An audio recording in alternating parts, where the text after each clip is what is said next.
السلام علیکم ورحمۃ اللہ، میں ہوں بلال ساجد اور ہم بات کریں گے خلافت و ملوکیت کے تیسرے چیپٹر کے حوالے سے۔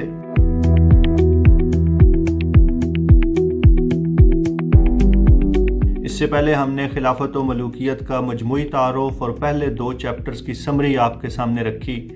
آج کی اس ویڈیو میں ہم تیسرے چیپٹر کو مکمل ڈسکس نہیں کریں گے، بلکہ صرف پہلے پوائنٹ کو ایمفیسائز کریں گے، ہائی لائٹ کریں گے اور آپ کے سامنے اس کی تفصیل رکھیں گے۔ اس کتاب کے تیسرے چیپٹر میں سید ابو العلا مودودی رحمۃ اللہ علیہ نے خلافت راشدہ کی بنیادی خصوصیات کو سمرائز کیا ہے، اور اس میں جو پہلی صفت ہے جسے آج ہم ڈسکس کریں گے، اور عام طور پہ ہمارے لوگ اس کو اوور لک کر جاتے ہیں، ٹھیک طریقے سے اس کو اینالائز نہیں کرتے،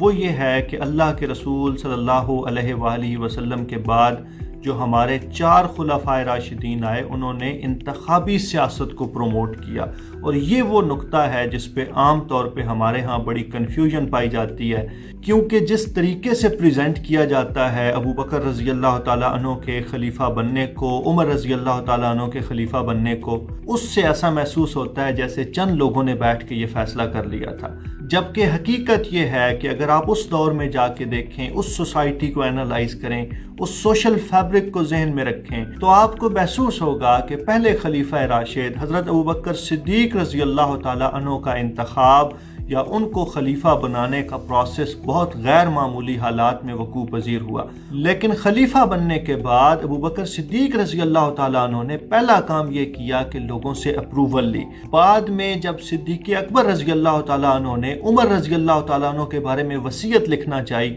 تو اس وصیت کو بھی مسجد نبوی میں مسلمانوں کی اس اجتماعیت کے سامنے پیش کیا اور اس سے اپروول لی۔ تو اگر غور کیا جائے تو ابوبکر صدیق رضی اللہ تعالیٰ عنہ اور عمر رضی اللہ تعالیٰ عنہ اس بارے میں بہت کلیئر تھے کہ اپنے حکمرانوں کو چننے کا اختیار عوام کے پاس ہے، عام مسلمانوں کے پاس ہے، اجتماعیت کے پاس ہے۔ تو اس لیے یہ بات بڑی اہم ہے کہ انتخابی پروسیس پہ تو بات ہو سکتی ہے، اس چیز پہ تو بات ہو سکتی ہے کہ خلیفہ کا یا حاکم وقت کا انتخاب کیسے ہوگا، لیکن اس بات میں اسلام کے اندر یا خلفائے راشدین کے طرز عمل کے اندر اس بات میں کوئی اختلاف نہیں ہے کہ حاکم وقت چننے کا اختیار صرف اور صرف عوام کے پاس ہے۔ اس کے بعد عمر رضی اللہ تعالیٰ عنہ کے دور میں ایک چھوٹا سا واقعہ ہوا، اور اس واقعے پہ جس طرح عمر رضی اللہ تعالیٰ عنہ نے ریئیکٹ کیا، اس سے آپ اندازہ لگائیے عمر رضی اللہ تعالیٰ عنہ کے فہم کا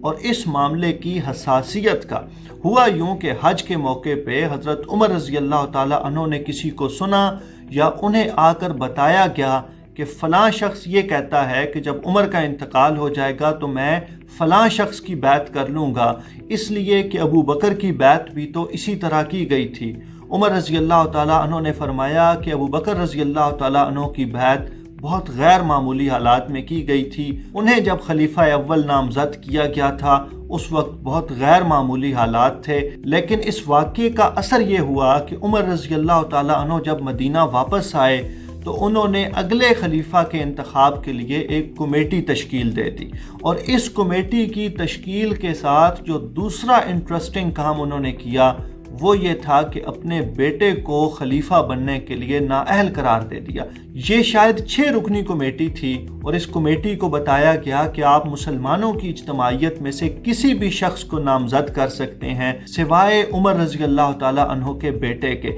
تو یہ طرز عمل تھا جو ہمارے خلفائے راشدین نے اختیار کیا۔ عمر رضی اللہ تعالیٰ عنہ کی بنائی گئی اس کمیٹی نے حضرت عبد الرحمن بن عوف کے ذمہ یہ کام لگایا کہ آپ مدینے میں چل پھر کر لوگوں سے ملاقات کر کے عوامی رجحان دیکھ کر ہمیں بتائیں کہ کس کو خلیفہ بنایا گیا۔ اور عبد الرحمن بن عوف رضی اللہ تعالیٰ عنہ نے اس دور، اس وقت اور ان حالات کے مطابق ایک سروے کیا، اور انہوں نے یہ کہا کہ مدینہ کے لوگوں کی اکثریت حضرت عثمان رضی اللہ تعالیٰ عنہ کو خلیفہ بنانا چاہتی ہے، جس کے بعد کمیٹی نے حضرت عثمان رضی اللہ تعالیٰ عنہ کو نامزد کیا، اور مدینہ میں مسلمانوں کی اجتماعیت نے ان کے ہاتھ پہ بیعت کر لی۔ تو اس انتخاب اور اس سلیکشن میں بھی حتمی فیصلہ مسلمانوں کی اجتماعیت نے کیا۔ اس کے بعد حضرت عثمان رضی اللہ تعالیٰ عنہ کی افسوسناک شہادت کی وجہ سے مدینہ المنورہ ایک دفعہ پھر غیر معمولی حالات کا شکار ہو گیا۔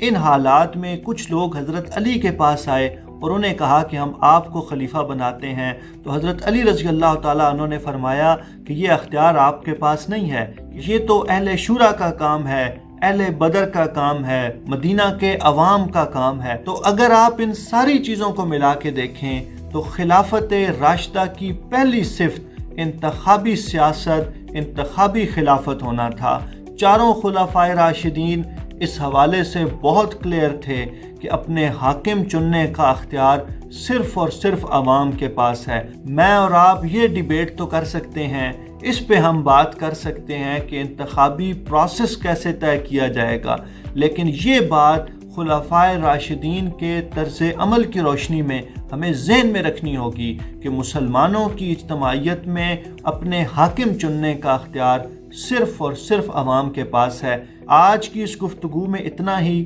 انشاءاللہ نیکسٹ ویڈیو میں ہم اس چیپٹر میں آنے والے باقی پوائنٹس کو بھی ڈسکس کریں گے۔ آپ اس بارے میں کیا سوچتے ہیں ہمیں ضرور بتائیے۔ بہت شکریہ۔